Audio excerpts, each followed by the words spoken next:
Hello, welcome to a live recording of Guide to the Unknown. I'm Will. And I'm his big sister, Kristen. Hey, welcome everybody. Hi. I've been monitoring your communications in the chat just now.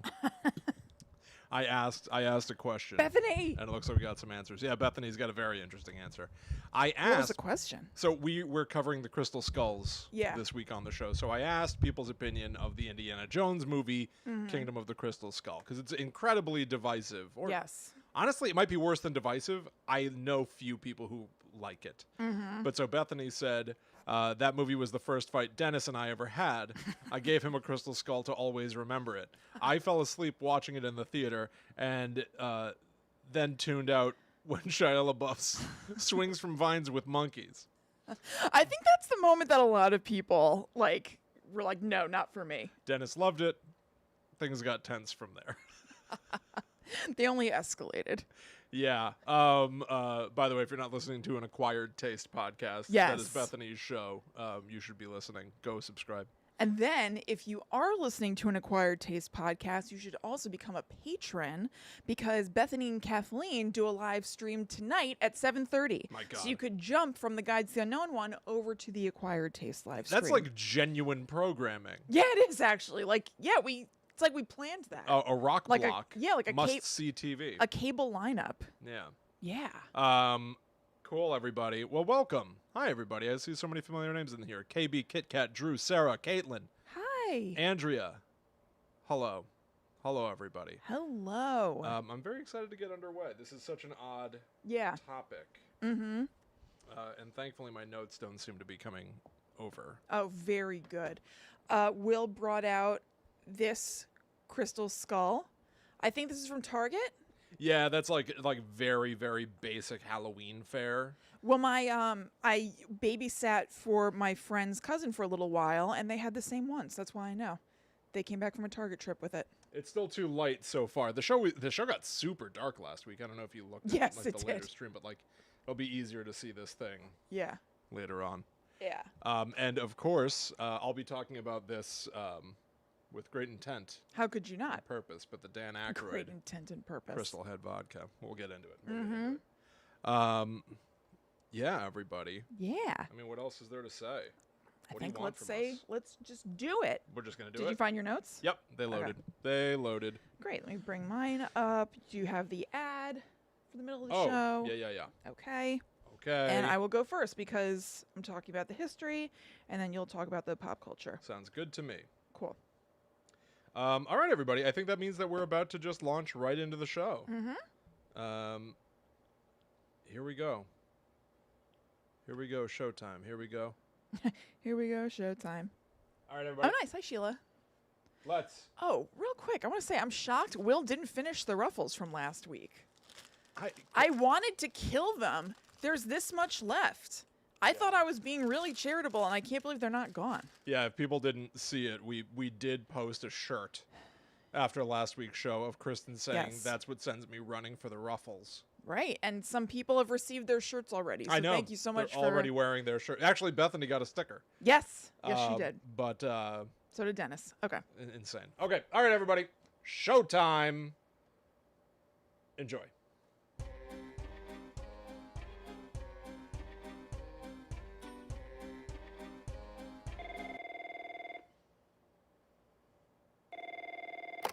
Hello. Are you going to listen to a podcast? Do you like scary podcasts? What's your favorite scary podcast? Well, it better be Guide to the Unknown.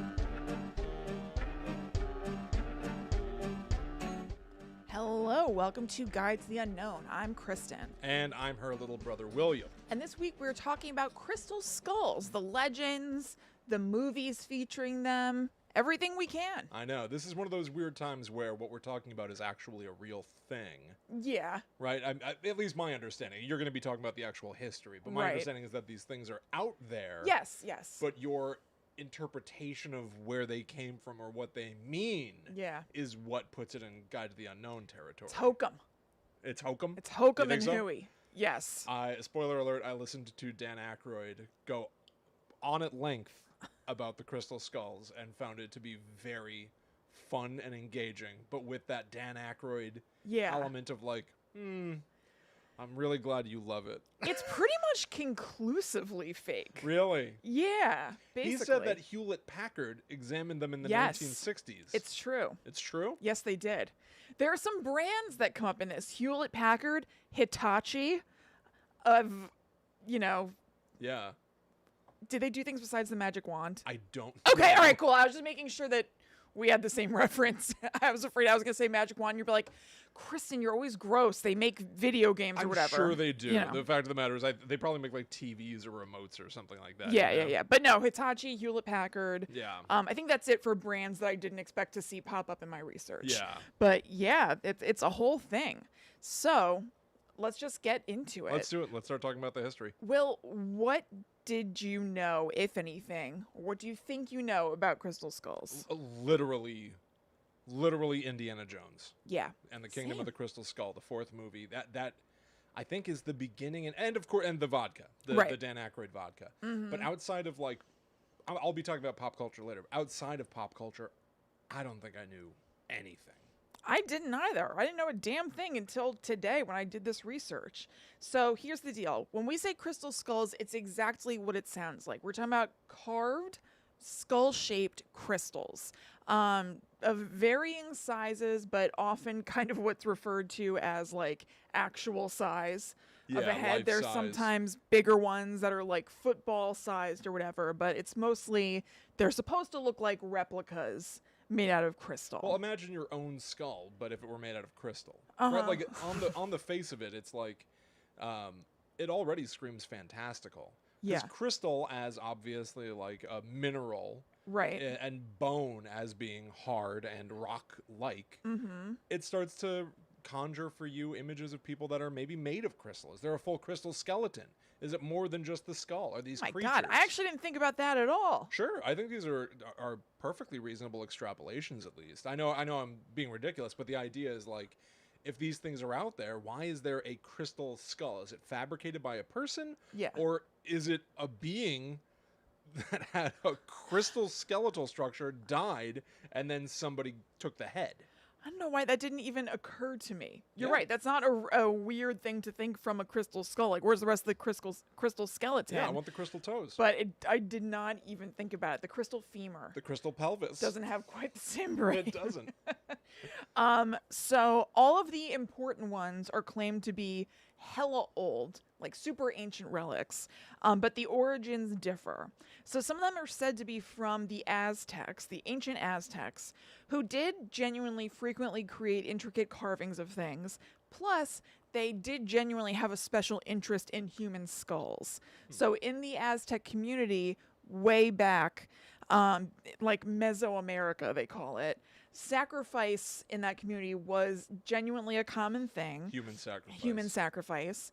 And skulls were often worn as some sort of like talisman. They'd like wear it as a necklace or hanging off of their clothes or something like that, and or used to create structures. So they ended up finding, like archaeologists, like a tower of skulls. Oh, wow. That was buried underground. So that's a genuine thing that they were into that sort of stuff. So combining those two facts would make sense. Like, yeah, it doesn't seem so beyond the realm of the possible that the Aztecs may have carved skulls. They were meaningful to them and loved carving. Right. We love carving. We love skulls. I combined my two passions. Put them together, and what do you got? Bibbity bobbity boo. So another theory, when we start to get kind of out there, are that these skulls were left on Earth after extraterrestrials did a pop-in. So, Just checking, everybody. Everybody's all good? All right, see you later. I hate it when you pop in. Give us a call first. Give us a have- sign. they Do might a have beam. They might have left something behind just to have an excuse to come back. That's right. Right? Like George Costanza did. Extraterrestrial. Yeah, there you go. Stick in your Like mind. Costanza. Okay.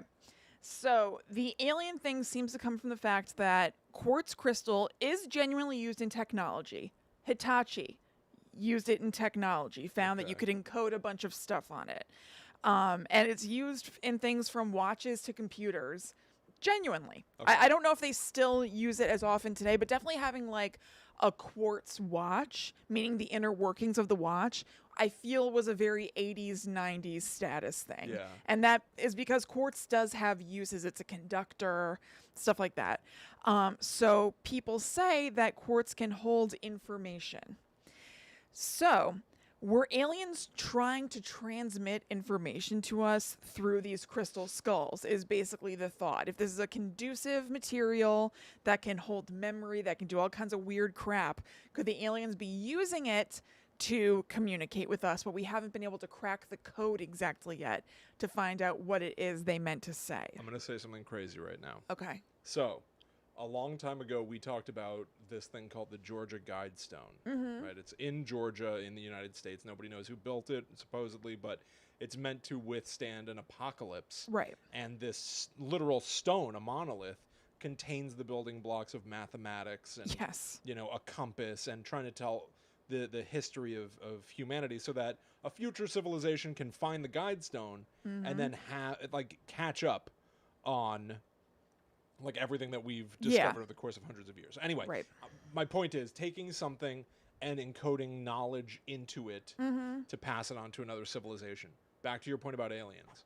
If you're trying to communicate with Earthlings, Right. who presumably do not speak the same way that you do, maybe aliens speak telepathically, maybe it's just a big language barrier, Yeah. but they're like, your brain is your knowledge center, Yes. and your head holds your brain.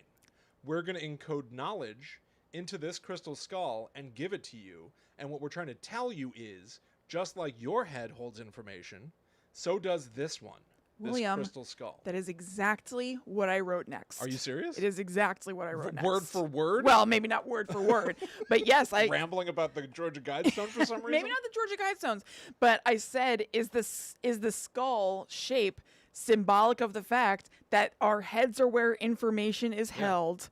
And so they want us to know, put these clues together. There's information here and it's in the shape of or there's something here and it's in the shape of a head. Yes. Could it be information that lives in our brains? It's important. Yeah, exactly. So during my research, not exactly just on the alien thing, but in general, I found out about this concept that I guess I've heard about before, but not in these terms.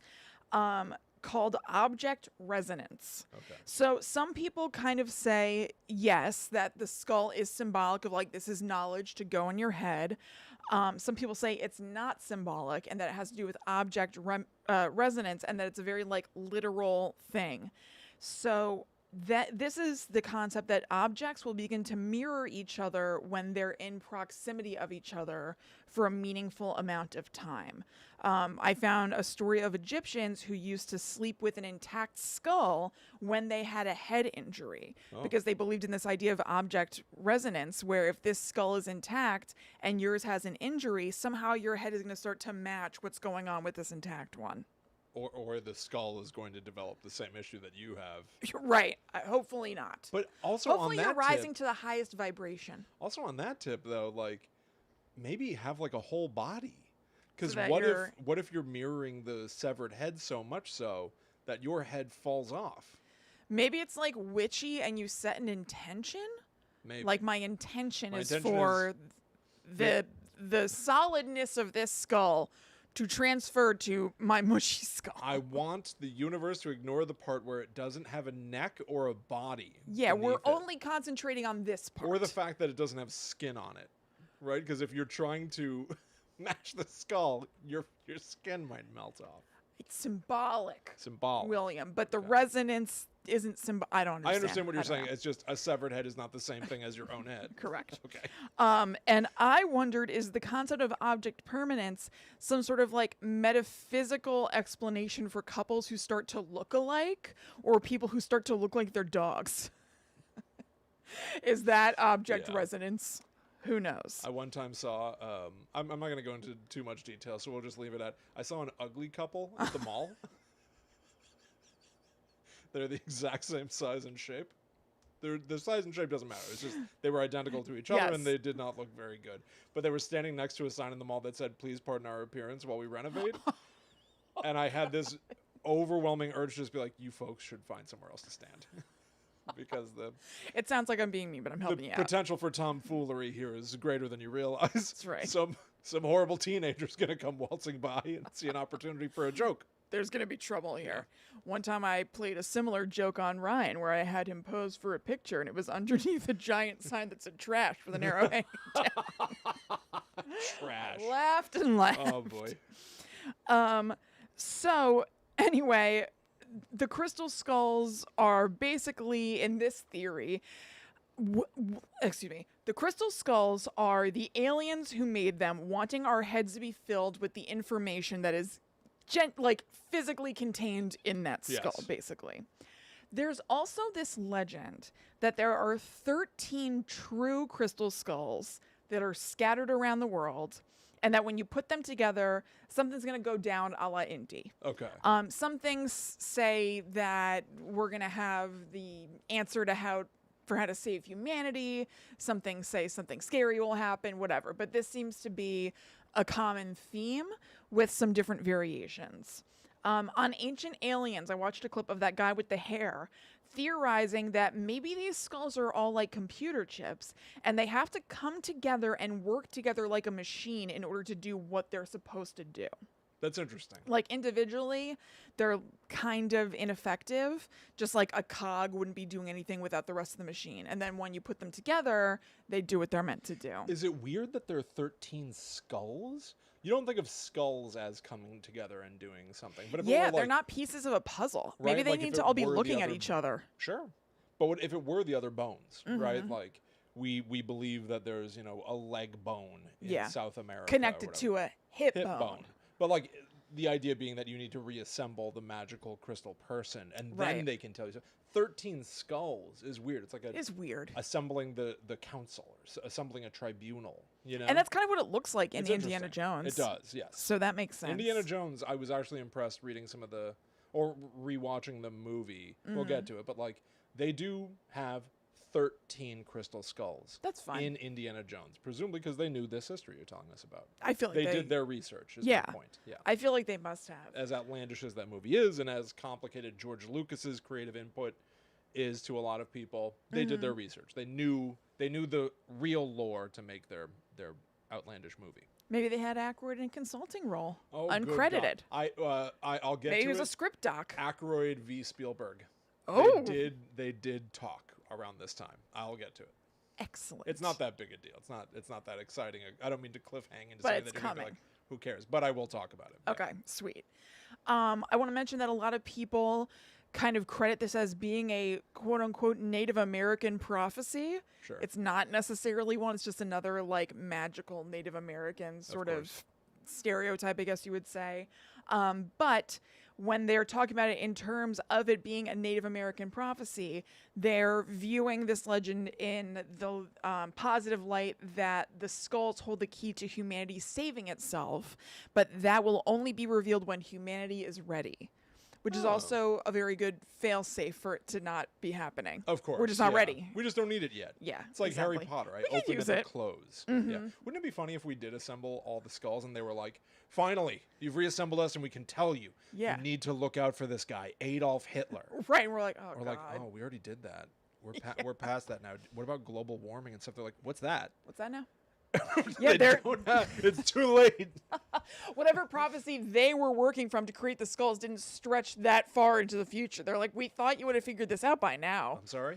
I didn't realize we were going to have to plan this far ahead. And now the alien's just alive again and just has to just like- stick around on the planet. So things suck here and we can't fix it? And now I'm alive again? Right. Thanks a lot. All right, great. Thanks Everyone. for taking your time. He just has to live.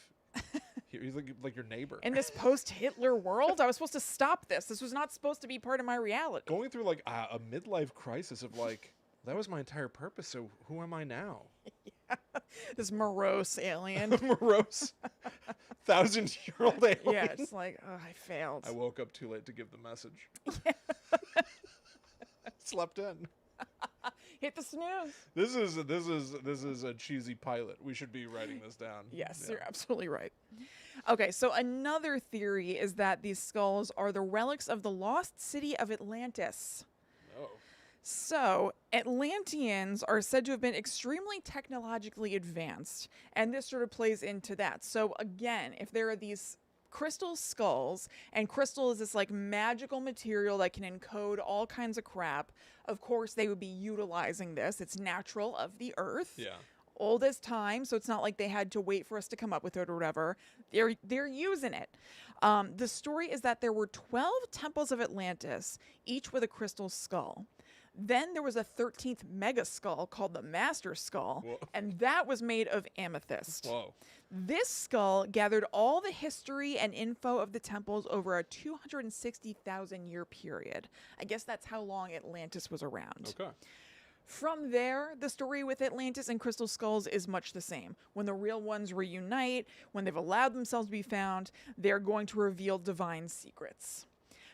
So there is this book called Mysteries of the Crystal Skull Revealed that's out of print, but apparently its author, Joshua Shapiro, finds a way to get some out there sometimes if you're curious about it. And he explained his feelings about this as saying, "We believe the crystal skulls are a form of computer which are able to record energy and vibration that occur around them. The skull will pictorially replay all events or images of the people who have come into contact with them, i.e., they contain the history of our world." Almost like they're really videotaping. Yes. That would be that's a fascinating concept. I'm really thinking like cinematically now, if like you could watch the quote unquote playback of that. Yeah. And so you're seeing, like a Someone's Neanderthal. warped face. Yeah. Like all in the facets of the skull. Warped. Why is it like a fisheye 90s Because it's the skateboard the lens? facets of the skull. You know what I mean? It's not like it's just like clear. It's like little grooves and stuff, so it's gonna look all weird, like a kaleidoscope. Oh my god, it's gonna look like a music video. But like you'd see like Neanderthals like looking at it and stuff and being alarmed by it, and then like a conquistador, Yeah. interacting with it. It's on a ship for a while. You just see the horizon bobbing. Yeah. Like it's interesting, the idea that if it contains knowledge, maybe it constantly contains knowledge and it's observing everything. Yeah. If it's a skull, it has eyes. It's always watching. Yeah, that's true. I wonder if that's part of where the idea of it pictorially recording things comes from. Yeah. Is the fact that you associate eyes So with is it seeing recording things, smells, obviously. too? That's a good question. Tastes. Yeah, I can that smell a salty caveman. sea air. That's Yeah. right. Doesn't seem great. They keep describing it like a computer chip, Yes. which I think is really interesting. It's almost like aliens or Atlanteans, I guess, gave us a floppy disk, which got me thinking. There was that joke of like when you hit save, why is it a floppy disk still? A lot of people don't even know what a floppy disk is. Why is that? It should be a brain. It Yeah. should be a skull. The symbol for save Yeah. should be a crystal skull. Yeah, that's true. It'd be creepier though. Yeah. That's awesome. I'm talking about the brain being the thing for save instead of a floppy disk. Yeah. Oh, yeah. The crystal skull is like fun or whatever, but the brain, I don't like the idea of us like downloading things to our I guess brain. also usually if you think about clicking even the image of a skull on a computer, Yeah, it's like historically it means usually like that your computer's about to die. virus Yeah. or something, right? Like It's about to be murdered. what Newman did to that computer in Jurassic Park. Yeah, exactly. So they probably want to distance themselves Yeah. from that I idea. guess so. Fine. So even though there's this legend about bringing all the 13 skulls together, it seems like even separately, there are some people who claim the skulls have a little bit of an effect, even if they're not doing their like big bombastic humanity saving thing. People say that they could heal you just by being in proximity to them, that they enhance psychic powers. In fact, one woman said that she had a premonition of JFK's assassination while looking into a crystal skull. Let's talk about that very woman. She's important to the whole crystal skull origin story. Her name is Anna Mitchell Hedges. So, why do you know about this? I know. I'm aware of the phrase. I'm a fan of Anna Crystal Hedges. Huge fan. I'm aware of the phrase the Mitchell Hedges skull. Why do you know about that? They talk about it in Indiana Jones. Oh, okay. All right. So, this was like one of the first crystal skulls that kind of took the world by storm, from Anna and her father, F.A. Mitchell Hedges. F.A. was a celebrity British explorer and writer, so a rare breed that isn't around anymore. It's like a Gracious. British guy wearing a pith helmet and like all khaki, you know? Well, I'm off again. Exactly. Another adventure. Isn't there a guy dressed like that in Ace Ventura? Yes, he says he looks like the Monopoly guy. Also, Yes. the uncle from the Fraggles. Yes. Yeah. Yes, that's right. So he claimed, F.A. Mitchell Hedges, that he took his daughter Anna on an archaeological dig in 1924 in what is now Belize, and that she found a crystal skull. However, there were people who were at the site with him who said that they didn't dig up a skull and his daughter Anna wasn't even there. Oh. So, like, what are you talking about? And it gets even more definitively proven from the horse's mouth that this is just made up later on. So it seemed like the skull got its first taste of major fame from Mitchell Hedges, from him talking about it in his 1956 memoir, Danger, My Ally. What? Danger is my ally? No, it's even weirder. It's just Danger, My Ally without any punctuation. So it's not even Danger, My Ally. Danger, My Ally. Danger, my ally. Maybe it's a British It sounds like a spell. proper thing. Danger, my ally. Yeah, you're right. You turn into a goose. Yeah. Whoa. So he writes about it in his memoir, but he didn't tell the story of how he found it. That kind of came about later. In the book, he said, quote, "It is at least 3,600 years old, and according to legend, it was used by the high priest of the Maya when he was performing esoteric rites. It said that when he willed death with the help of the skull, death invariably followed." Then mentions of the skull were removed altogether from subsequent printings of the book, probably because it was discovered that he bought it at auction from an art dealer named Sidney Burney. Awesome. Somehow a letter that Mitchell Hedges wrote to his brother saying like, hey, it's got this cool crystal skull, became public. Awesome. And so people were like, oh, what are you talking about? That's not the case. But that didn't stop Anna from still cashing in on this and touring with it as an adult. So I guess I feel like I've heard other instances of things like this where like the truth about something has come out, but somebody who had been riding that lie for a while just continues to ride it because like probably not everybody heard about it. And also Especially not back especially then. exactly at this time, it's not like you could like come across it online or whatever. Yeah. So Anna toured around with the skull, sometimes calling it the Skull of Doom, basically doing like a pay-per-view thing with it in the late 60s through the 90s, like intermittently. Every once in a while, for a couple of years, she decided to trot out the Skull of Doom and do a paid tour. In a 1970 letter, Anna also stated that she was, quote, told by the few remaining Maya that the skull was used by the high priest to will death, so kind of backing this whole thing up. So the skull was pretty famous in some circles, and so it was analyzed by archaeologists, including scientists from Hewlett-Packard, a few times, and they even looked at it in the Smithsonian in 2007. Their findings were that it seemed like it was made by modern tools. Like they say that they discovered it in 1924 or whatever. The records do show that Mitchell Hedges bought it in like something like 1930-ish, I think it was. And the way that it was constructed couldn't have been before 1930. There are like holes in it because the jaw of it is movable that had to be done with a drill that wasn't a thing yet. They were able to find like microscopic traces of like resins that machinery is treated with to kind of like keep it healthy. Okay. So it would be like, you know, I don't know how you make these things, but like some sort of like Dremel saw that has a certain sort of treatment on it. There was a trace of that treatment on the skull. So they know that they weren't these authentic ancient Mayan skulls. And in fact, what they thought was that it looked very much like another skull that had gotten popular and gotten some heat before even the Mitchell Hedges skull. It was a skull that appeared in the British Museum in 1881. So a lot of people just call this the British Museum skull. That skull at that museum, even though it was touted as being an ancient Mayan or an ancient Aztec skull, was actually a Bobin. Ow. What? There was a dude named Eugene Bobin who was a dealer of pre-Columbian artifacts and started padding out his business by creating his own artifacts, quote unquote. Amazing. So he sometimes had real stuff, but he made a lot of stuff. He was accomplished at making it. And so he made a whole bunch of crystal skulls. We've seen this before. Where have we... I know, I was thinking that too. Yeah, there was like, it was either like, Sasquatch footprints or it was something like that, where somebody Yeah. was like, no, they're real, but also I did make some that are fake. But some are definitely real, everybody. Some are definitely real. I know, that rings a bell to me too. Yeah.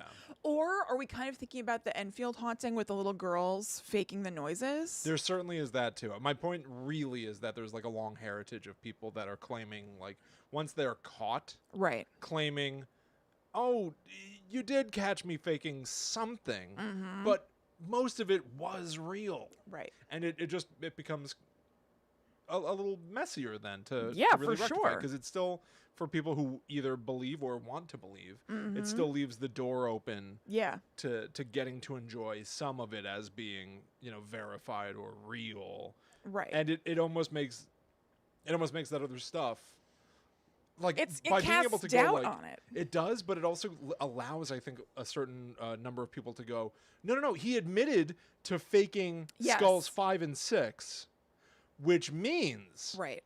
1 through 4 are definitely real. Yeah, because he would have Because he admitted admitted it. But, like, you know what I mean? Like, it Yes. almost, like, deepens the groove. Yeah, it's of- admitting to part of a lie. Yeah. So that it makes your whole thing seem real and getting away with the other stuff Yeah. because you're honest. Right. Totally. So yeah, so there are a lot of people out there, reputable people, who say that most of the crystal skulls that people are like, but this one is legit. They are Eugene Bobin's works, because he really went to town and distributed them far and wide. A Bobin original. A Bobin a Ridge. So that is the history of the crystal skull. I love it. I think it's so interesting because, again, these things are actually out there, and you can look up photos of them. Mm-hmm. Yeah, right? they're Like, cool. They're cool. Anything that listen, skulls are cool looking. Yeah. So if you see a skull that's carved out of, quartz or crystal or whatever you want to call it, Mm-hmm. like, it's fascinating to look at, but the lore behind it is so suspect. Yeah, totally. But also, like, on one of the sites that I was reading from, I didn't include this because it wasn't really relevant, but a site that was talking about Atlantean stuff, they were talking about the Atlantean crystal skulls basically as a precursor to going into talking about using crystal skulls in crystal grids, which is something that people do. Okay.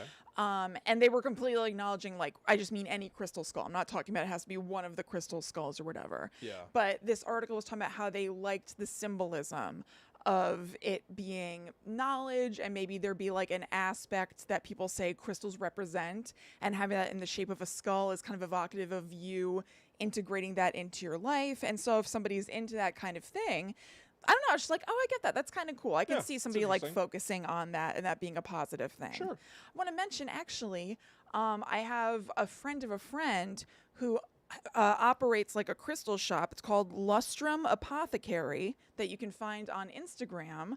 And she sells crystal skulls. Her name is Ariane. Oh, that's interesting. Yeah. Very Just cool.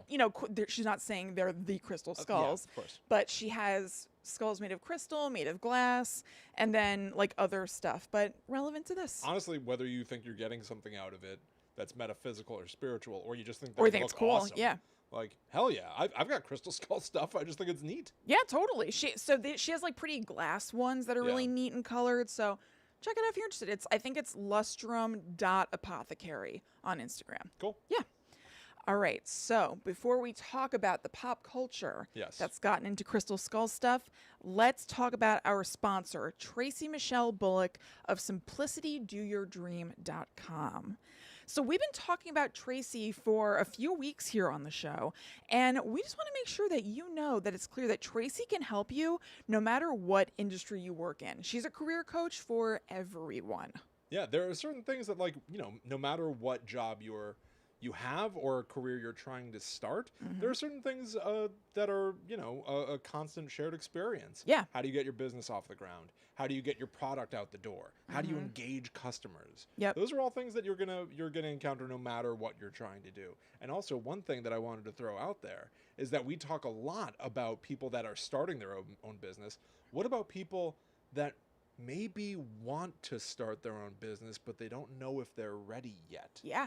That's a huge one. Oh, yeah, for Having sure. the dream, but not even knowing the first step to take advantage of this. Totally. So here's a listen from skincare consultant and makeup artist and stylist Ivy Ray, who says, everyone needs a Tracy. Right. So this is somebody who doesn't have a traditional office role or even like an internet business. She's a hands-on skincare consultant and she gets a lot of use out of talking to Tracy. So whatever you do for your job, if you find yourself listening to our ads about Tracy and kind of thinking, I wonder if she could help me with XYZ, why not find out straight from Tracy if she could help you with that for free? Because Tracy offers free 30-minute coaching sessions that you can book through her Instagram or her website. So getting started couldn't be easier or lower risk. Yeah, maybe you can even break that up and make it 30 one-minute sessions. I'm sure she'd be open. Tell her that we said that. You can do that. Yeah, I'm sure she can definitely accommodate that. So anyway, go check out Simplicity Do Your Dream. Make your appointment now for career coaching from someone who really gets it. Go to @TracyMichelleBullock or www.simplicitydoyourdream.com. And just for Guide to the Unknown listeners, Tracy is offering 20% off your first month of coaching if you name drop GTTU Pod when you get in touch with her. That's right. So make sure you go on Instagram to @TracyMichelleBullock, Michelle's with one L, and go to www.simplicitydoyourdream.com and let Tracy know that GTTU Pod sent you for 20% off. Awesome.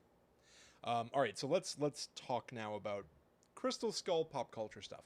First of all, there are a lot of micro things, right? Like there's an episode of The A-Team where they evidently come across a crystal skull and it's got glowing red eyes and it does some, but it doesn't really dig into the lore. It tends to, I see it being used as a spooky thing. Yeah. Right, and it doesn't necessarily mean That's much. all it needs to be. But I do have, from those sorts of examples, I do have one thing that I thought was kind of amusing. It's a video game, Nancy Drew, Legend of the Crystal Skull. Ah. It's from 2007. Nancy Drew goes on vacation to New Orleans with her best friend, Bess Marvin. Of course. As a favor, she stops to check in on Ned Nickerson's friend, Henry Bollet. French name, Louisiana. Ah, would you look at that? Would you look at that? Henry's last living family member, his great-uncle Bruno, recently died and left him responsible for settling the estate. As soon as Nancy arrives, she's knocked out by someone wearing a skeleton costume, which makes me think of voodoo and Baron Samedi. And she soon discovers that Bruno was the proud owner of the Whisperer, a crystal skull rumored to protect its holder from almost any cause of death, except murder. When Bruno died, it was not found among the clutter of the Bollet Manor. Nancy teams up with Bess to find the mystical artifact before it falls into the wrong hands. Nice. So again, very much a MacGuffin. Another plot where it's just like, this is a spooky thing and a bunch of stuff happens around it. But I looked at the video game a little bit, and honestly, it looked like the kind of thing that, like, I think you would frankly enjoy. Yeah, is it like a point and click kind of thing? It's Love a point and click game. It looked like it was just like going from puzzle to puzzle. So one of them was just like organizing library books. I love those kinds of games. Thing, so I've played a lot of those weird games where it's like Houdini's intrigue or whatever. Houdini's mystery bathroom. I've played one that's like an Edgar Allan Poe based one, a Mark Twain one, a Houdini one for sure. Mark Twain one? Yes. Is it on a riverboat? Yes. Well, a riverboat was involved. Of course it was. Yeah. Anyway, jumping from 2007 to 2008, which is when Dan Aykroyd's Crystal Skull Vodka came out. Now, I just want to point out, and we'll touch on this again in a moment, 2007 is the Nancy Drew video game. 2008 is the Crystal Skull Vodka. I'm holding a bottle, an empty bottle right here. 2008 is also the year of Indiana Jones and the Kingdom of the Crystal Skull. The hell was going on? What was happening with crystal skulls? Maybe somebody found a crystal skull and the information that was encoded in it was the information for these things. It created an arms race for everybody to create their interpretation. That's right. Dan Aykroyd went with something you could sip. Yes. Rather than a story. So, you know, it's a humongous hit. Yes. Hey, it was. Yeah. It was. So there are a few I'm going to talk literally about the vodka of it, and then we'll get into some Dan Aykroyd isms. But the vodka itself, I used to be a bigger drinker than I am now, but Allie got me this Crystal Head vodka. Yeah. And I don't like vodka, and I like this quite a bit. But it's really the bottle.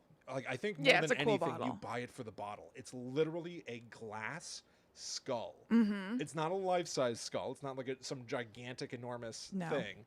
But it's a skull, and the top of it, at the top of the skull, is the stopper where you pour from. It's actually kind of clumsy to pour from.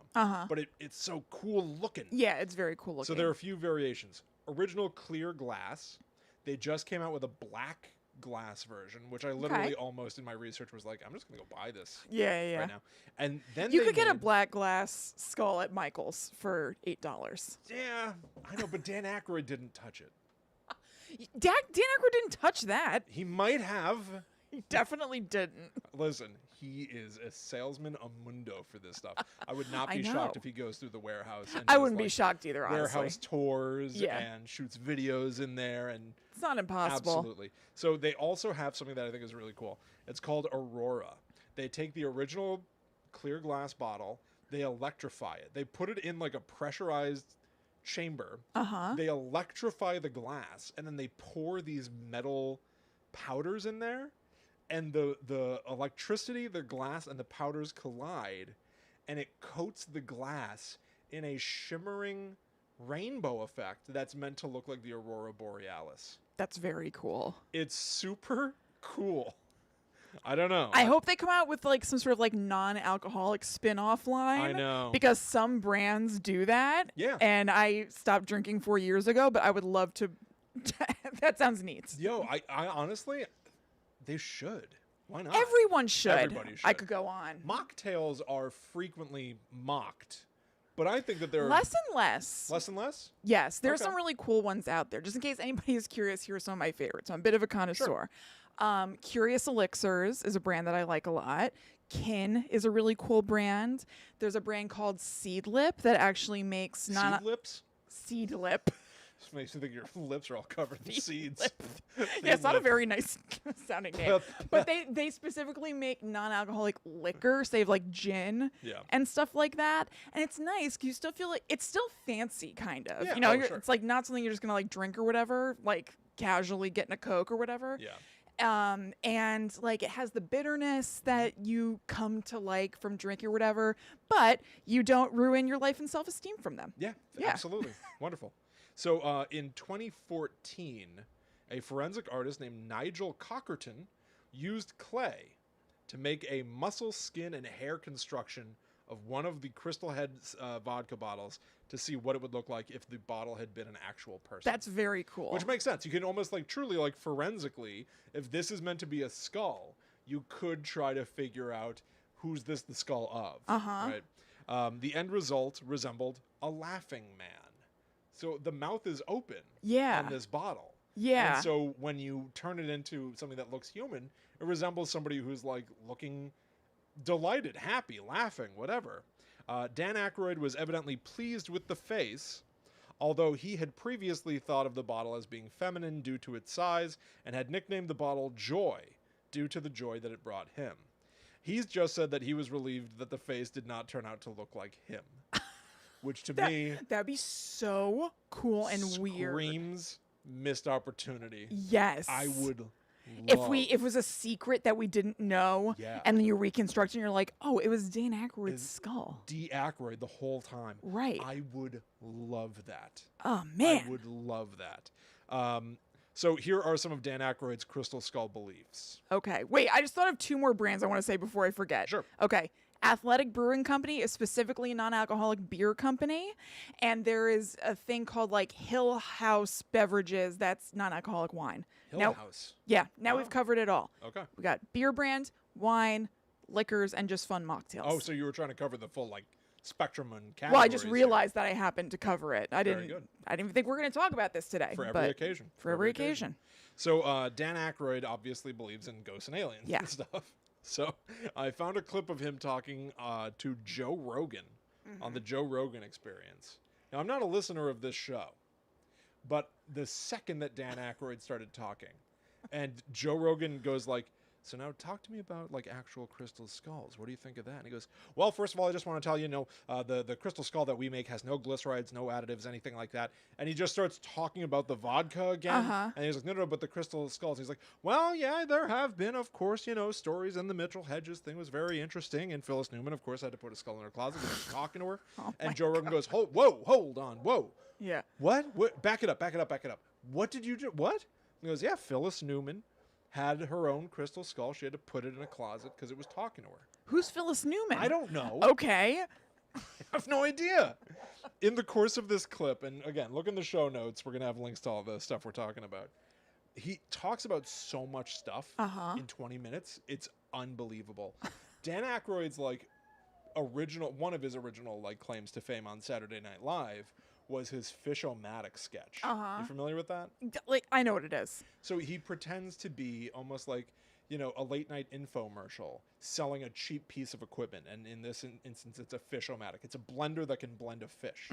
But he does that speedy salesman voice of that's right, it's all natural, fast, overpowered, gonna get through that fish in no time. That's right, folks. He'll just ramble. Like an auctioneer. Like an auctioneer. It's genuinely how he talks. Right. And hearing him speak to Joe Rogan was just whoa. I was taking notes and my fingers were burning. I went through 5 keyboards. The phone is smoking as you're, For real. It was wild. So he said that mainly one of the big things that he talked about with the crystal skulls, I actually found him to be fairly diplomatic. He was saying that these things are out there, but whether or not you believe that they are extraterrestrial or spiritual or have any magic to them is a whole other matter. Yeah. And he himself even pointed out, he's like, there are plenty of people who have verified them and said, they could not have been made by human hands, but there are, just as many, scientists out there who say absolutely not. They're definitely fake. So they're experts. So, Okay. What do you make of that? Good. So he calls out that experts have refuted it. And Joe Rogan even goes but you want to believe in it. And he's like, oh yeah, I would love to believe that they were paranormal.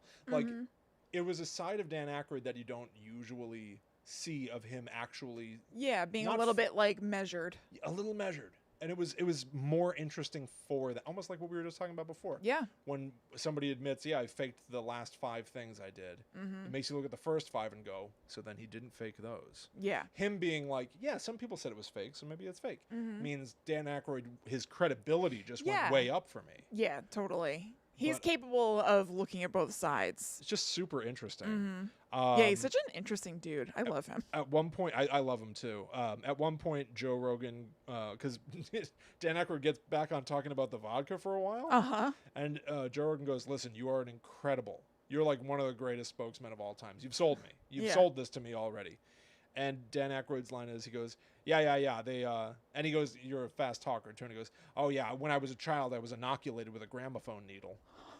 Oh my God. It's whoa. A hell of a line. Yeah. A hell of a line. But so I watched this clip and they go on to talk about aliens overall and stuff like that. They talk about Barney and Betty Hill, all these things that we've talked about before, but they didn't spend a ton of time on the crystal skulls. It sounded like Dan Aykroyd is willing to have some benefit of the doubt in that arena, which again I found kind of refreshing. But let's talk again about this year phenomenon. So 2008 is when he launches Crystal Head Vodka, and it's the same year that Indiana Jones and the Kingdom of the Crystal Skull is coming out. Well, I found this. Crystal Head Vodka was in development at the same time as Indiana Jones and the Kingdom of the Crystal Skull. So sensing a conflict, Dan Aykroyd arranged to meet with Steven Spielberg to discuss resolving the issue. Presumably, if you're looking to resolve the issue, that means either there is an issue. But it's no, but it doesn't necessarily have to be an issue. You know what I mean? Sure, right. But it also it's means showing that you think there's an issue. You're going to try to get Steven Spielberg to change his movie? Yeah, what was this mean? What was the plan? Yeah. So to Aykroyd's surprise, Spielberg suggested that he would have liked Crystal Head Vodka to be served at the premiere. Okay. Indiana Jones. So that makes sense. It's like a fun tie-in. Absolutely. So is that what happened? Yes, that's what happened. That's But it's cool. It's fun also to think of Hollywood titans Dan Aykroyd and Steven Spielberg meeting. Yeah. I'm sure they've met, right? I'm Probably. sure Hollywood Arena and all those things. But I would imagine. It's just funny for Dan Aykroyd to be I need to schedule a meeting with Steven. Yeah, right. Talk about this issue. Right, there's an issue. Is it really an issue? It's a movie that's coming out this summer and then it'll be on DVD forever. I don't know. Product field from your thing. I don't think one's cannibalizing the other. No, it's fine. But now let's transition to Indiana Jones and the Kingdom of the Crystal Skull. Yeah. Which more than anything, I think is known these days just for its terrible reputation. Yes. People seem to really hate this movie. Mm-hmm. For my money, I like it. I like it. I have a lot of affection for it. I like it. I enjoyed myself watching it. I have many of the same issues as other people out there. Yeah, I don't think it's like perfect or anything, but it is a you know. very charming movie. Yeah. And the merits of it are overlooked by the like, oh, well, he hides in the fridge from a nuclear bomb. Right. A monkey has Shia LaBeouf's haircut. It's like, yeah, those are problems. That is tough. I do agree. That monkey with Shia LaBeouf's haircut. Listen, I'm not saying I liked that part. Toof stoof. But there's wonderful stuff with Indiana Jones in that movie. Like emotional things and It's seeing nice. Indiana Jones be older and still be like crushing it. Like I watched it for this show and like there's straight up moments where like I would have expected them to be doing like the Texas Switch where Harrison Ford walks out of frame and then stunt double climbs all the boxes or something like that. But no, in the frame, you see 64-year-old Harrison Ford like climbing stuff and jumping down and fighting people and falling over. Yeah, like it's cool. They were in it. He was really in it. And I like that movie. Yeah. I like that movie. I do too, honestly. I still want to do a video praising what's good about it rather than condemning what everybody always condemns. It's too one note to shoot this movie down. I like it. Yeah. Anyway, let's talk about the Crystal Skull in Let's. Indiana Jones and the Kingdom of the Crystal Skull. So the movie opens with them going to Area 51. They call it Hangar 51, which is what Area 51 is frequently known as. Right. But this is the warehouse from the end of Raiders of the Lost Ark, where they put the Lost Ark from the first Indiana Jones movie in this gigantic room full of crates. The implication being each one of these crates is probably an Indiana Jones adventure. This warehouse actually inspired me to write and direct a thing for the Long Hallway flash fiction audio drama that I directed, where I wrote about, like, well, now that we have all these powerful things under one roof, isn't that actually super dangerous? Yeah, I mean, could that be like a Crystal Skull situation where they're all together and that creates some sort of reaction? We need to split these things up. Yeah. Thanks, Indiana Jones, for putting them all in this warehouse, but, like, we got to get them out of here. Yeah. Anyway. Do you remember what the name of that episode of The Long Hallway is? The Warehouse. Yeah, so look it up. Go check it out. So we open in the warehouse, and the Russians now, because Indiana Jones is older, the Nazis are gone, it's the Russians that are doing all this stuff in the Cold War. They want his help finding something. Something in the warehouse. Something that he should know about, because he was part of the original archaeological dig that found it 10 years ago. And it turns out to be a highly magnetized set of remains. The remains of an alien, Kristen. We literally see an alien corpse on screen at the beginning of this movie. Yeah. And it's one of the things that makes you go, wait a minute. Because, like, Indiana Jones is usually about, like earthbound, like, religious relics. Yeah. Where even the fantastical stuff of that is usually off screen. Right. Or, like, it's faith-based. Yeah. There have been ghosts in Indiana Jones before. On-screen ghosts. Yes. So, but we haven't done aliens. We haven't done aliens. It's just a big jump. Anyway, the point of the story becomes... At the same time, it's not the biggest jump. I don't disagree. I don't disagree. It definitely has a different flavor. Yes. And it's like almost like when you like eat a new food where you're like, I don't know if I like this. And then you start being like, actually, you know what? I do kind of like it. It's a challenging flavor. Like umami. There you go, right? Yeah. It's something that you're not gonna like, the Indiana Jones movies are popcorn. Yeah. They're just like easy. They go down easy. They're fun. They're exciting. Indiana Jones and the Kingdom of the Crystal Skull is like truffle butter. Yeah. Like it's just like a little more challenging. Yes. Right? Is that... Did I make a mistake? Isn't that a thing, though? Isn't it a real food? Yeah, it is a real food. I made a mistake, didn't I? I'm talking about the real... I fear this is going to be a clap alien cheeks thing where they're like, the old doesn't know Indiana what this Jones is. does that, too, in this movie. In our definition of it, yes, he does. Yes, he certainly does. I think I've made a huge blunder.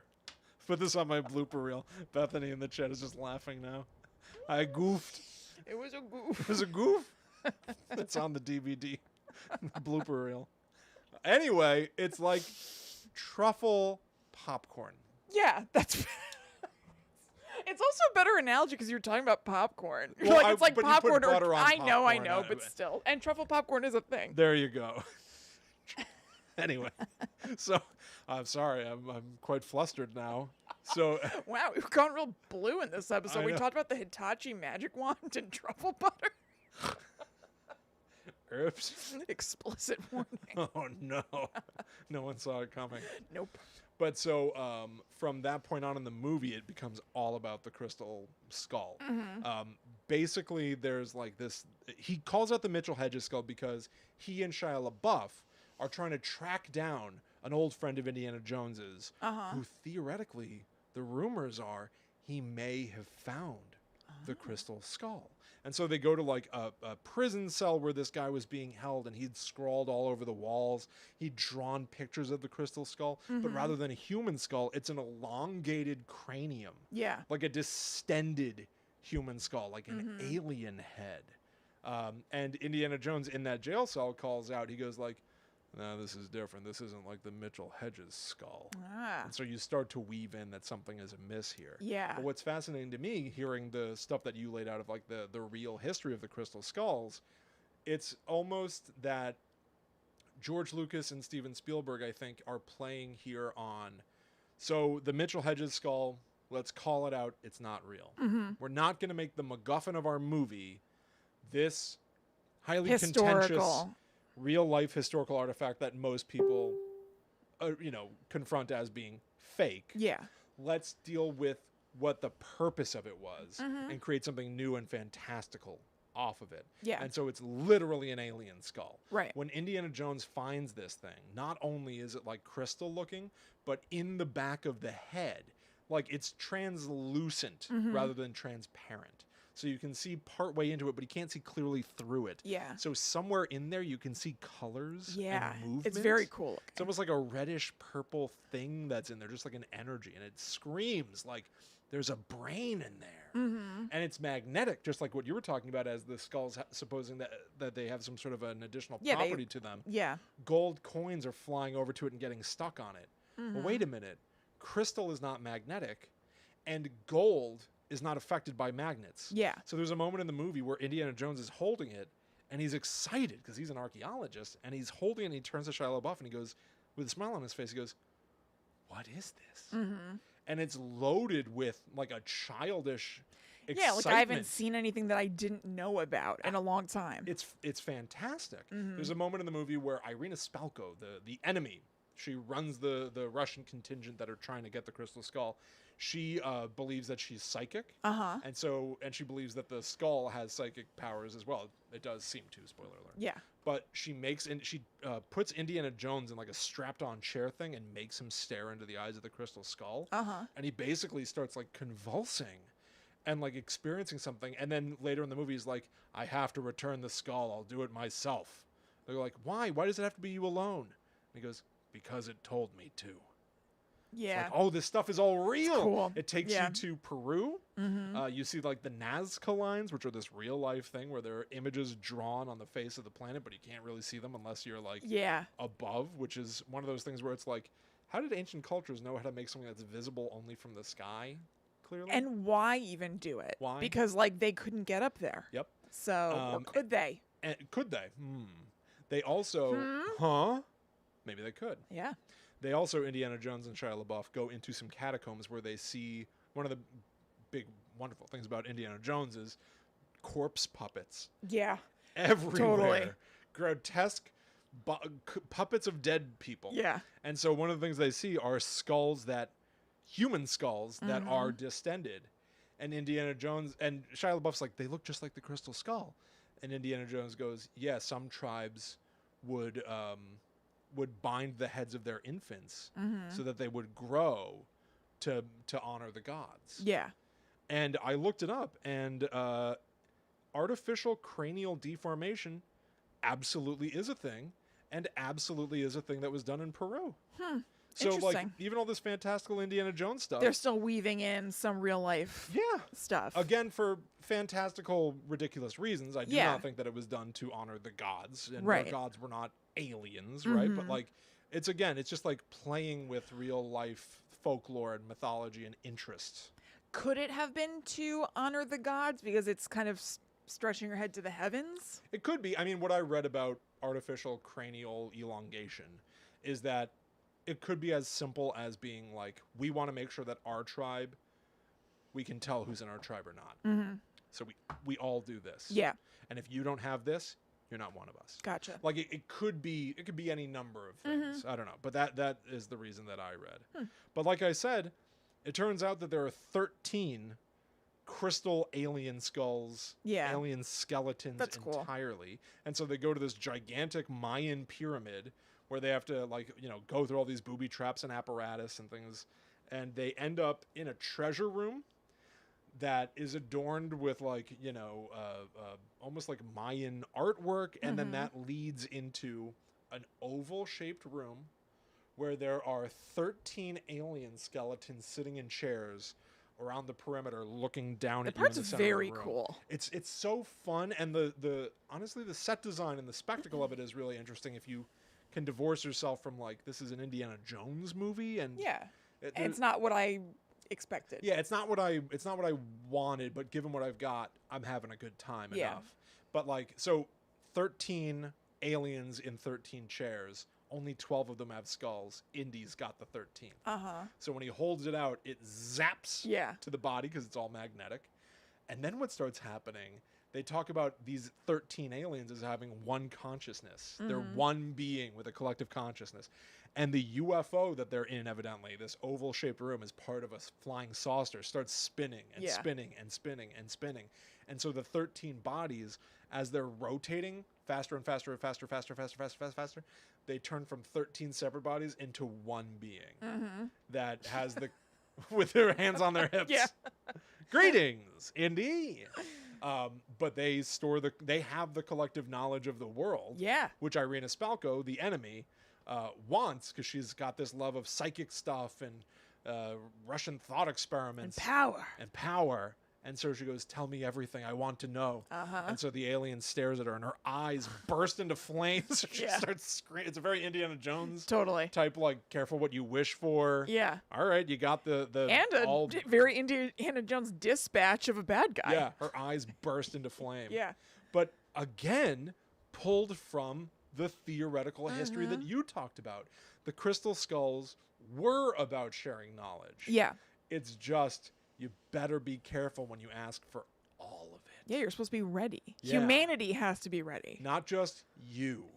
And so it ends up destroying her. And so Indiana Jones, they escape from the flying saucer. The saucer destroys the ground of the temple that it's buried under and flies off. And by destroying the ground, it creates these like avalanches, and then water from surrounding bodies of water pour in and fill this valley. And it's basically erasing that it was ever there to begin with. So also very Indiana Jones. He almost has nothing to show for the adventure in the first place. He went through all of it, and he's not walking away with a crystal skull. He's not walking away with proof. He's walking away with his own experience, and that's that. But honestly, more than anything, I'm talking specifically about the crystal skull aspects of Kingdom of the Crystal Skull. And for my money, given what you talked about in the first half of the episode, well done. I know. Like, it's actually a very fun fictional weaving together of all the stuff that you were talking about. Totally. So here are a couple of quick things off of this. Famously, this movie came out and did not do very well, especially critically. Most people still regard it as being just like a straight up bad movie or a mistake. One of the popular lines on like movie Twitter is to go like, what fourth Indiana Jones movie? Where you're like, haha. We get it. Got it. It exists. And it's okay for it to not be perfect. I think it's almost more interesting to have something to like look at and then try to do better with.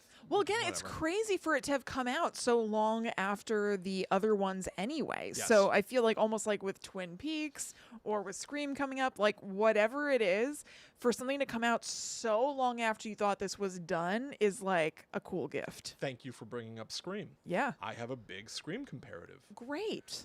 A trilogy of movies, and then like a decade plus go by, and they make a fourth one. and it's kind of gaudy looking, and it's full of like a lot of modern era bloom, and it's sort of visually ugly, and it's highly contentious. Yeah. And they decided not to make any more. And now it's been another decade, and they're going to do a 5th one. Yeah. That describes both Indiana Jones and Scream. Yeah, that's true. Like it's kind of interesting to me. The trajectory they're following is similar there. But also after it's hard not to go back to the well, I think, especially when there are people who are still living and able I'm excited to see be what part of the franchise. I'm excited to see what Harrison Ford is like. I And can't wait to see The it. point to me isn't, oh, he's so old or something like that. I think the joke is always going to be, we don't want to see Indiana Jones with a walker or something like that. But like, Why don't you shut the F up? first Maybe of all, I do. yes. Yeah, maybe I do. Yeah. And second of all, like, as long as you're not like ignoring that he's gotten older, which would be bizarre anyway. Like his age is going to be part of the story, most likely. Like it's woven into the fabric of what that is. Again, I don't think sequels are a problem to me. I think sequels are an opportunity to tell an interesting story. What's Indiana Jones's life like now that he's in his 80s? What does it look like when an adventurer gets to live to be that old and maybe has one final challenging adventure to go on? I don't know. Yeah, that's cool. It's interesting to me. So after Kingdom of the Crystal Skull, Spielberg would comment on it saying, "I'm very happy with the movie. I always have been." He also said, "I sympathize with people who don't like the MacGuffin, the Crystal Skull, because I never liked the MacGuffin," which is a very odd thing for the director of the movie to say. I know. I always feel weird when And the keeper of the keys of that world. It's a shame that he made the movie feeling less than in love with his subject matter. I know. There was something it's going to be unsatisfying, but I read or listened to somebody say something similar recently where they were talking about something and saying they weren't happy with the project. And I was like, man, it's just so weird to hear somebody say that and then like think about the press tour that they did where they had to talk about how much they loved it. And like, I know you have to do that, but it's just weird. It's weird, but also like as a pseudo professional myself, like I think that it does a disservice to the collective work of everybody who worked on this thing to say that it sucks if you are part of it. And its fans a little bit because it's a little bit saying like you're wrong for thinking this is cool. Right. And but also on that tip, you can also just say I don't care if Steven Spielberg thinks I'm wrong, but you know, it's weird. Yeah. I mean, it's true, but it's just, well, here's something. At the 2010 Cannes Film Festival, Shia LaBeouf, talking to the Los Angeles Times, felt that they had dropped the ball on the legacy that people loved and cherished. We misinterpreted what we were trying to satiate. In response to Shia LaBeouf's comments, Harrison Ford said, "I think I told Shia he was a fudging idiot." As an actor, from what I understand, he's a fudging idiot. As an actor, I think it's my obligation to support the film without making a complete ass of myself. Shia is ambitious, attentive, and talented, and he's learned how to deal with a situation which is very unique and difficult. And then LaBeouf commented on this later, talking about how it affected his relationship with Steven Spielberg, saying, "He told me there's a time to be a human being and have an opinion, and there's a time to sell cars. It brought me freedom, but it also killed my spirits because this was a dude I looked up to like a sensei." Now, honestly, I feel very conflicted about that because obviously you want to be able to say exactly how you feel about something, but I don't know that the press is the person to deliver those notes to about something going wrong with a production. And also, like I mean, I'm just repeating myself, but then by proxy, the public. Yeah. Like, well, that's what I mean. I don't know. Yeah. Like, let them enjoy the thing that you like it. made. Some people really, and I'm not saying this because I like the movie and to hear. I am fully aware of the problems with. I know. This I'm not movie. even talking about this movie in particular. Sure. Yeah. But like again, this is also a very trite thing to say. And I do think it's very important also for people to call out things about productions that are off the rails or mishandled. Oh, well, you yeah, know. But like we're talking about a movie where it's creative decisions. Yeah, disagree they're talking with. about taste. They're talking about taste. They're not talking about. And if it's a matter of taste, this is show business. Yeah. The business side of it is just as important as the show, if not more. Unfortunately, we want to be able to say, "Yeah, I made the movie for the love of it." And frankly, I do try to treat my work like it is all for the love of it. But also, I gotta get paid or else I can't do it to begin with. Totally. So like, you gotta sell the movie. I get there's a time to sell cars comment. I get it. I do too, and I also think like it's a little bit Pollyannish of me, but like not everything, but like there's some good in most things. So Yeah. even if you thought that the movie was you were responding to nostalgia incorrectly, like just focus on the people who you happen to be solving their brand, or you happen to be serving their brand of Sure. nostalgia correctly, Yep. and just cater to them. Talk to the person in the audience who's smiling at you, Yeah. and not the people who are grimacing. Yeah, and yeah. just do that, like, because don't ruin it for that guy. I agree. I completely agree with you. I think it certainly is tricky, but also like Spielberg. And talk to your friends about how it sucked. There you go. Like you just, it's fine to express yourself, but like, I don't know, If it don't comes down to don't taste. yuck people's yum. They Sure. call it. Yeah. Yeah, I they know. I don't say like that. it either. But My don't. Yum. I know. Don't talk about my yum. I also don't. Yeah, like I don't like the idea of yum as a noun. My yum. My yum. Ew. I know. So, last thing that I have to say. A few years ago, Kristen, I did something. The year was 2017, and I got a wry idea. So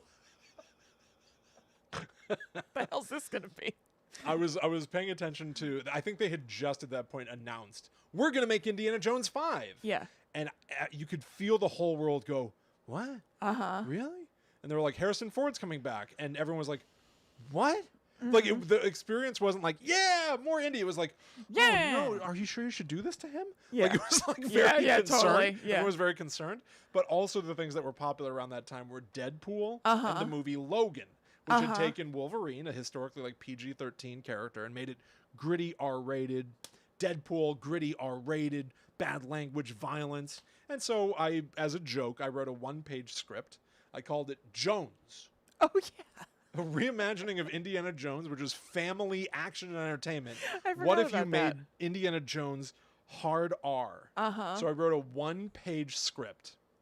And the joke, again, inspired by Logan, Yes. was to reinterpret Indiana Jones. The director of Indiana Jones 5 is James Mangold, who directed Logan. It was not announced back then. Huh. All right. But looking at felt it it. now, I wrote a script imagining basically what if you mashed up Logan with Indiana Jones. Maybe you could feel in the air that Jones was something of a response to Logan. What? Wait, what? Like being made as something as a response to Logan. Like, oh, this did well, so let's do like... Well, but they didn't say It's not gonna be a hard R, No, but- it's not. It's Yeah, you're right. absolutely Never not. mind. No. Take away what I just said. Sorry, I was quite Yeah. puzzled for a moment. Yes. there. But it's just weird. It's like one of those fun serendipity things in retrospect. Because I was like, Uh-huh. oh, maybe I'll share this stupid script. And then I was looking into stuff and I was like, whoa. My stupid script is actually a little more on the nose Yeah, it's prescient. than you would think. Yeah. So it's written, it's right now, you can go get it. It's talkbomb.com/Jones. If you just go there, all lowercase, Jones. Beautiful. You can find my script. It's a one-page script, and it is very stupid. Excellent. And I'm very proud of it. But the idea is that Indiana Jones, like you think about those like sweeping shots of like whenever they introduce Indiana Jones, it's always got to land on his classic silhouette. You usually see his shadow before you see him. Is he holding his hat like you just kind of mimed? Sometimes, yeah. Does he? Oh my I God, can't really yeah. picture it. When he dons his cap? Yeah. Yeah, okay, the two hands. Yeah, the fedora. That I got. I was thinking like one hand, like Michael Jackson in silhouette. Yeah. So it starts, my script, it starts with the sun blazes, we crane down through palm leaves until we hit the ground and a boot steps into frame, revealing the famous silhouette of Indiana Jones. But, Kristen, his shadow that we're seeing on his silhouette is somehow happening against the sky. Okay. As if it's actually a wall. Okay. And then we reveal that he's not outside in the jungle. He's a confused old man inside a museum display looking at diamonds. And then the security guard says, I need you to step out of the display immediately. And then Indiana Jones, about the diamond, goes, it belongs in a museum. And he's choking the guard with a whip. And the guard, confused and choking, goes, it is in a museum. And Indiana Jones kills him. So that's my gritty hard Sad. R. It's, well, it's just the joke of it belongs in a museum, and it already is, I sir. know. Please. You're hurting me. You're killing me. You're hurting me. Anyway, go check it out. Talkbomb.com/Jones if you want to read my stupid script. But that's it. Awesome. That's all. Excellent. Well, I hope you all enjoyed that journey through a crystal skull. If you would like more from Guides to the Unknown, you can find everything that we have at gttupod.com. You'll find our merch, you'll find a link to our Facebook group, and you will also find our Patreon. You can go there directly at patreon.com/gttupod, where if you donate $4 or more per month, as a thank you for supporting the show, which you really, really do, and thanks so much to all of our patrons, we give you some thank yous, like a bonus episode that comes out every month on the 13th. We do a live stream every month where we plan the next month of shows with our patrons. There are screenshots of our notes. There are random extras sometimes. There's a Discord group. It's really, really awesome over there, and we've been doing it for a couple of years, so there is a lot of stuff to catch up on. Yeah, there's a great big catalog of stuff to get. If you sign up today, you get it all. I also want to say, Guide to the Unknown is really, it's more than just this one weekly show, because the other thing that we do that we talk about occasionally, we record this show live. Yeah. Every Wednesday at 6 p.m. Eastern, we go live on youtube.com/talkbomb and speak to like a couple dozen right now, people that are in the chat talking to each other, making comments as we're recording. Yeah. It's really cool to see. And also, we have like a little pre-show and a little post-show that don't make the Friday episode. That's right. So if you tune in, you get to talk to us directly a little bit there. And you can see stuff like we've got a P.O. box and we've got, our handles and all that stuff. We share them all on that live stream. So check that out. Yeah. Wednesdays, 6 p.m. Eastern. That's right. You can also check us out individually on social media. I am at Chillin' Kristen. I am at The Myth Traveler. So thank you all so much for hanging out with us. We hope that you had a good time hearing about the Crystal Skull from a variety of angles. Yes. We'll be back next week for more crazy stories. But until that time comes, we must travel. Back to the netherworld, go we. Whoopsh! Ah! That's the Wilhelm Get scream. going. A true Wilhelm, the Wilhelm scream. scream. Yeah. What's up, everybody? Hey, everyone. Start jumping. There's an acquired taste is going live right now, right? It's 7:30. Oh, yes. Yes, jump on over to We an moved on Acquired Taste perfectly. Patreon. Yeah. Go, go, go. That's right. It's like Seinfeld being followed by the single guy or whatever. the No, it's single not. guy. I was trying to think of what the lineup for NBC was, but also I wasn't making a comment on us being Seinfeld and them being the single guy What's at the all. single guy? I don't know, it was Jonathan Silverman. Who's that? He was in Weekend at Bernie's. Okay. He had a show on NBC for a while. I don't know why that was my example of must-see TV. Mad about you? Bethany, have a good show. Bye, Bethany. Everybody go over there and Acquired Taste Patreon. Yeah. I thought you were talking about the movie The New Guy. What's the new guy? DJ Qualls. Oh my God. It's like Seinfeld being followed by The New Guy. It's like No, the show Seinfeld being followed by a lame comedy you've never heard of. I don't know what the hell I don't know why that popped into my head. It was a sitcom. I think it was on NBC. I don't Yeah. know why I said that. KB asks, is Crystal Skull on any streaming platforms? I've never seen it. It's not on like Netflix or Disney Plus, but you can rent it on Amazon Prime. Nice. Yeah, which is not a bad option. Nice. It's like $4 or something like that. But again, I like think it's pretty good. I think it's worth a watch. I like it. Honestly, the thing that I usually say is I like it until the refrigerator, and then I like it again until the monkeys. That's funny. And that's pretty much how I feel about And it. that ain't bad. That ain't bad. There's a lot between the refrigerator and the monkeys. So there's plenty to enjoy. Yeah, and like Karen Allen comes back. And she's very It's charming. nice. It's very sweet. There's a moment in there where they reunite, and she's like, I'm sure there were plenty of girls after me. And he goes, there were, but they all had the same problem. She goes, what? And he goes, they weren't you, honey. Yep. And she starts smiling, and like she's got that vibe where like she can't get the smile off her face. Like it's very sweet. It is sweet. And honestly, Shia LaBeouf, I think, is a really good actor. Yeah. And he has a lot of emotion in that movie where he's like crying or struggling with things, and they feel very real to me. He's a very, good very job. troubled dude. He He's is. very bad and abusive. Oh, is he? Yeah. Oh, I didn't know that. Not good.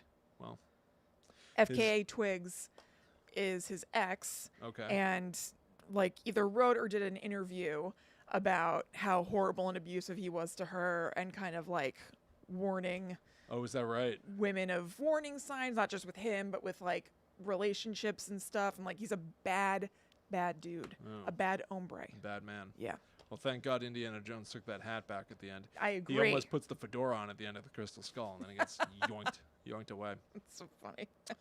Um, Karen Allen is super cute.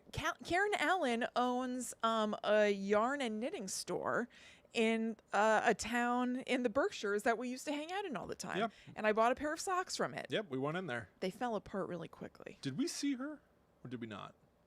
I've never seen her. I know Mom has, and maybe you were with Mom. Okay. So maybe you did see her, but I have not. Maybe I don't remember things.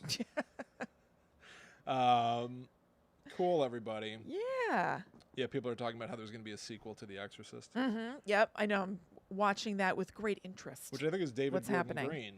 It is? I think so. Oh. Plenty of comedy. Are you sure? I really hope I didn't there's see a anything scene about that. pudding and Bon Maze. I didn't see anything about David Gordon Green. I'm pretty sure. I want to look it up real Yeah. quick. I don't think so. Yeah. Yeah, Kit Kat. It's if you look up like I think it might even be called like Karen Allen Fiber Arts or something like that. Look it up. It's so cute. They had really nice like they have yarn and things like that available to buy, but then they had, just knit goods and they were beautiful, very expensive, but really, really gorgeous. And so for all I know, it could be an investment piece that you have for like a million years. I was lazy and I put my socks in the washer and dryer, which I was not supposed to do, but I loved them before then. They were so comfortable. Ellen Burstyn and Leslie Odom CBFR. Jr. starring for David thank Gordon you. Green in a new planned Exorcist Oh, trilogy. well, short. I didn't realize So that. yeah, David Gordon Green's directing, so it's going to be hilarious. He has sticky little hands all over it. It's going to be really funny. Will it maybe not be? I mean, is Danny, what's his name? Bonaducci. Did I tell you I almost got you a cameo from Danny Bonaducci for not your? What was it? What did I get for Father's Day? What's the connection there? Father's Day. Nothing. Okay. I just thought of something weird, and then I didn't tell you any of this. I almost got you a cameo from Danny Bonaducci, and then I was like, let me look up this dude's deal because I don't know if I want to give this guy money if then he's gonna like go donate it to like the NRA or something like Sure, that. yeah. And I thought you were just going to leave it at like, I don't want to give this dude money if he's going to go donate it. No. What? No to something that is against my values. Yes, okay. And so I found that he was against my values, so I said, no, thank you. Then later, I actually booked you a cameo with Kato Kalin. I forgot to look up his deal, and then I remembered to look up his deal, and I scrambled, looked him up, found out that he was like an anti-masker dude, and I was able to cancel the cameo. Really? Yes. Well, he just doesn't want to cover that beautiful face. CBFR, ask away. Yeah, Kato Kalin was, when Norm Macdonald did Celebrity Who Wants to Be a Millionaire, he brought Kato Kalin as his, like, His buddy. lifeline? Yeah, to, like, sit in Weird. the stands. It's, like, weird. You know that he almost won the million, right? Norm Macdonald? Really? That he's, like, a genius. I guess I do know that. It rings a bell. Yeah. CBFR asks, can we please consider doing a show on the movie The Entity? I'm not sure if I know it. I don't either. I don't know. We'll look into it. I'll put it on our spreadsheet, and then we'll Entity. look it up. We're definitely We'll doing figure it a out. movie back-to-back next month. Huh? Tad Stone's The Birds and Oh, okay, yep. Psycho we're going to do. Oh my God. The synopsis of this movie. Okay. Yeah, I'll look into it. Caitlin said I get Kato Kalin's name stuck in my head every so often. It rolls off the top. I was just like trying to think of like weird people who'd be cheap enough that I could get you a weird cameo. Yeah. And Bonaducci came up. Kato Kalin. Actually, Ryan suggested Bonaducci. I thought of Kato So Kalin. weird. We should do another challenge where one of us has to buy a cameo for the other at the end of it. Let's do that for Patreon next month. Okay. Great. We'll just We'll do it another again. game Honestly, thing. I just liked it. I did too. That was very fun. All right, everybody. All right. What do you think? Everyone have a wonderful evening. We hope you have a wonderful night and Yeah. a wonderful life. I mean, we'll see. Well, you're going to have a bunch of life until You're right. we see you. You're right. You're right. Have a wonderful life week. Yeah. Happy Life Week, everybody. All right. All right. We'll Bye, smell you Bye, soon. Andrea. Bye, everybody. Smell you soon.